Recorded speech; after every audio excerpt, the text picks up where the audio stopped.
Alright everyone, Doomwake here. We're back with another modern video. This one's actually going to be a little bit different. So this past weekend I played in... Oh man, I have to cut that out now. This past weekend I played in the MOCS Showcase event. So for those of you unfamiliar, the way that it works is there are qualifier events that you enter with 40 QPs. You acquire QPs by, playing leagues and prelims and all that stuff.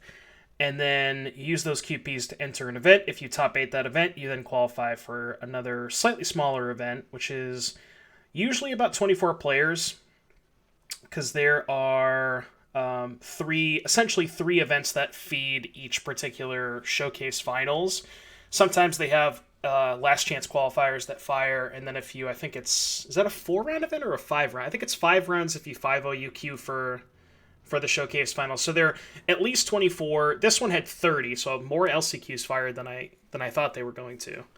But yeah, this one was a 30-person event, and first and foremost, I think specifically with a smaller field like this, one of the more important things that you have to look at, now obviously, for larger events, open fields and things like that, it's much harder to predict metagames, but with such a small field, if you just do a little bit of research, you can look at players' histories and most recent finishes and kind of paint a picture of a metagame that, now you're not going to be 100% correct, but you can probably get within 80 to 90% correct on the expected metagame. So that's the first thing that we did, or that I did. I actually kind of mostly worked with myself on this. I talked to a couple of different people in between, but as far as the testing is concerned, most of it was just, a lot of it was just theory crafting, because I knew I was going to play Shadow. It's just the deck that I know how to play the most. But before we get into that, let's actually pull up. I have my little metagame spreadsheet here. So this is kind of confusing at first glance, but basically what I did is I took a list of the players that were qualified. I put down the deck that they qualified with. Now, obviously, some of these events are 1 or 2 or 3, potentially 3 months in the past, so there's not necessarily going to be playing the same deck that they qualified with. So I put that. I also put whatever their most recent result was, and then based on most recent results, especially people who had several recent results with the same deck, those are the people that, the most likely to play deck. LGC Bogdish, thank you for the follow. So that's what we kind of did, is put their most recent results, and then factoring in most recent result as well as just quantity of recent results. There were some players who only had very, very, very few modern results, and then there were players like McCleskey who just had infinite modern results with completely different decks, so I had basically no idea what they were going to play. There was only a couple of those players. I think it was Tugga, McCleskey, Achilles. I didn't know what they were going to play because they basically had 0 modern results. It was just the LCQ, and then everything else was Legacy, so I had no idea what they were going to play. So I put those in red because I was less than 50% sure, and then the oranges, I was probably about 75% sure what they were going to play. So, not quite, these I would say 90+% the greens, right? And then ultimately after the fact, I put down the deck they played, and then, whether I got it wrong, whether I got it right, or orange was, if the deck that they played was their backup deck, because not only did I have what they were most likely to play, but I also had their backup, which I took into consideration as well. The NAs and the backups are, again, those people who didn't have results with anything else but basically one deck. So that's kind of what this spreadsheet is, and how I went about, how you read it, basically. So if you can take a look here, this is essentially what the expected metagame was, right? There's a couple people down here that I didn't. These actually I just added after the event because I didn't even know these players were qualified. For some reason, it was kind of hard to find the last chance qualifier results. I don't know if Magic Online didn't post all of them or what have you, but these players were qualified for the event, and I did not know that. So just kind of added those after the fact. But less relevant. It's 2 players out of 30, so it didn't change the numbers too drastically. It did change them a little bit, but anyways, so this is what they were most likely to play. So this is the predicted metagame based on quantity of each individual deck. So eight Uro piles, 3 mirrors, 3 Heliod. I guess you can kind of group the white-red and the green-white Heliod. They're very similar. The games play out a little bit differently. The white-red deck is a little bit more aggressive, but in terms of sideboard cards that are good against them, they're kind it's kind of all the same stuff that's good against them. Kozilek's Return, things like that. 2 Reclaimer, 2 Storm, 2 Amulet, and then a bunch of 1-ofs. Basically, it's kind of funny. I was just hoping that I dodged all these 1-ofs because I think the Obosh matchup is fine, but Burn, Taxes, Dredge, and Tron. Dredge is like close-ish, but yeah, these decks I kind of just hope to dodge, and that's the thing about Modern is you can build your deck to be good against the expected metagame, but because Modern is such a wide open, such a larger card pool, people are going to play those 1-off decks, and it's really hard to prepare for everything. So I kind of just made my concessions towards the top of the metagame, hope to dodge the bottom of the metagame. Turns out, did not do that, and that's why I lost my first couple of matches, which we'll see. I don't want to get to spoilers too much. I already did, but yeah, this was the expected metagame. So when I was choosing my deck, well, obviously I was going to play Shadow. I knew basically from day one that I was going to play Shadow. But when I was making my last couple of choices in terms of making deck building concessions and what sideboard cards I wanted to play, I had to. I basically took this into consideration. I didn't really pay too much attention to the 1-offs. So this is the metagame that we had to prepare for, basically. And I mean, there's some similarities again. Heliod, similar decks in how you sideboard for them. Reclaimer, Amulet, not similar decks in how the matchups play out, but another Blood Moon good against both decks. That's one thing I noticed is that Blood Moon was good against Uro, Reclaimer, Amulet, which is 12 decks essentially. And then Kozilek's Return was good against 1, 2, 3, 4, 5, plus Storm as well. The sideboard plan that I have against Storm, which it's actually kind of funny, when I was going over my sideboard plans, I actually went and watched Caleb Scherer, a couple of Caleb Scherer videos on when he was playing Storm, and I realized, I didn't actually think of this at first, but I realized how different his deck looked after sideboarding, and it really gave me a good idea as to how I want to craft my sideboard plan against him. Ultimately didn't end up playing against Storm in the event, but it was cool to see how that played out. But yeah, this is the expected metagame. So, I mean, it's a pretty good mix of the top decks. You'll notice there's not a lot of random stuff here. It's, most of the expected, most of what you're going to get in a traditional open field as well. It's just because it's a much more condensed field. Normally you're like, oh, well, there's 8 Uro players. That's not that many, but 8 Uro players is, almost a third of the event. So anyways, that was the metagame that we expected. So now, going back to the deck list that I submitted, not a lot of changes. The major changes were the 2 flex slots, which I still think that these are basically the only 2 flex slots in the deck. Some people can argue on the Crooks and the K command. I like these cards quite a bit, especially in a heavy Uro expected field.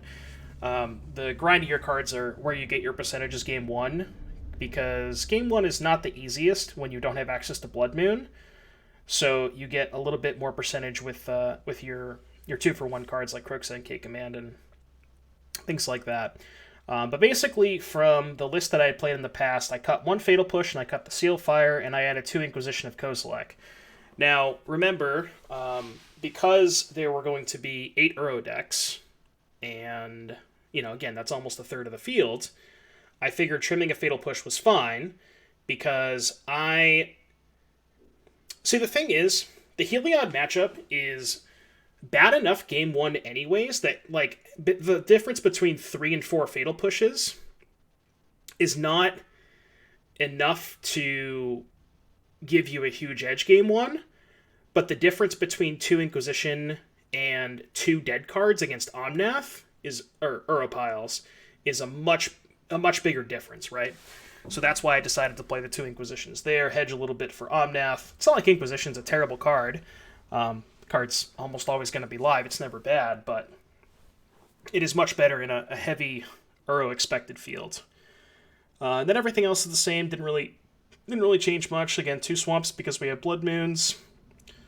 I had considered for a little bit about cutting Temur Battle Rage from my deck entirely because it's really bad against Uropiles, just decks with removal. But I figured outside of Uro, it was decent against most of the other decks that I thought it was fine to still play 2, you know. I did consider cutting cutting 1 or cutting both. Ultimately decided that it was good enough against everything else, and luckily enough, I didn't actually play against Uro in the event, which is kind of weird. But yeah, I mean, still playing the Night's Whispers. I would play Night's Whisper in an open field. Like, this is the exact same deck that I would play in an open field, minus 2 Inquisition, +1 Push, +1 Sealfire. But yeah, those are really the only 2 flex slots in my opinion. Nothing else there. And then as far as the sideboard is concerned, not a lot changed as well. We still want Blood Moons for the Uro decks, especially in this event. I did consider a 4th for a while. Figured 3 was okay. I think the only thing that I maybe should have done differently was play 1 less Soul Guide Lantern. 0 Final Nub. Soul Guide Lantern is decent in the Uro matchups, but because I didn't expect that much dredge or oops or anything like that, there was 1 dredge pilot, no oops pilots. I think I maybe should have played 4 Blood Moon instead, because it's slightly better against Omnath / Uropiles. That's the only thing that I think I should have done differently, but yeah, this is like the sideboard playing against Uropiles. You know, it's been like this for a while. Not a whole lot changed there. What's up, Todd Jordan? How you doing tonight? And then the only difference here is these explosives, which I kind of didn't really add until I think like 2 days before the event. And the reason that I decided to play explosives is I wanted something that was very good at the mirror, and explosives is largely unexpected. People don't usually play explosives in Shadow. So I thought that maybe I could catch some mirror players off guard with it. Maybe they walk into a 2-for-1. It's also recordable with Luris. And it was also another out. That's where essentially where explosives came in, replacing the Reign of Gores. Because explosives, while it's not a card you can bring in against Omnath, or Uropiles, I keep saying Omnath. We already had we already had a good sideboard playing against Omnath anyways. We have... What did I end up cutting against Uropiles? I think I ended up doing this. So I ended up cutting 8 cards for 8 cards against Uropiles, so we didn't really need... One day I'll figure this constructed thing out by watching Doomwake. Nice. So we figured because I didn't need more cards against Uropiles, I thought that the Reign of Gores were better suited as explosives, because I think this is just a better card against the Heliod decks, as you can... Push is decent at killing Omnath, but you can't afford to draw a blank piece of cardboard in that matchup. You need all your cards to line up at some point. You just like... The thing about their deck is because all their cards replace themselves, you can't afford to draw a card that might not do anything. You just can't afford to do that. You just have to hope to lock them out with Blood Moon. Or just kill them before they get started. I briefly thought about keeping a Dismember in that matchup for that reason. If I was going to keep in a removal spell for Omnath, it would be Dismember. But, what's up, Martinez? How you doing? And then, yeah, rounding up the sideboard, K returns, still a fixture again, Auriok Champion, other, all the Heliod decks, things like that. And then, because we cut a push from the main, I didn't want to play a list without 4 push in the 75, so I figured I'd move it to the sideboard because we made some room. So yeah, that was the list that I played. Again, made some small deck building decisions, nothing major. Again, really the only 4 cards that are really that different from my normal list are the 2 Inquisitions main and the 2 Explosive sideboard. So yeah, Lantern gets around Leyline. I guess in this particular field, I probably didn't expect that many Leylines, so maybe I should have played Spellbomb instead. But I don't know. It's close enough that I don't think there's that much of a difference between Spellbomb and Lantern that I think I'd rather just hedge a little bit. Like, I think the cards are largely the same. I don't think there's that much difference. That I'd rather just not take chances, you know. So yeah, again, not a ton of deck building concessions made. Everything is largely the same, honestly. Just a couple of minor changes for the Heliod matchup. A couple of just different sideboarding strategy for the Uro piles. So yeah, that was the metagame as well as the deck selection, and hope you guys enjoyed that. And we'll be back in just a little bit. We're gonna go over the matches as well. So I'll see you in just a little bit.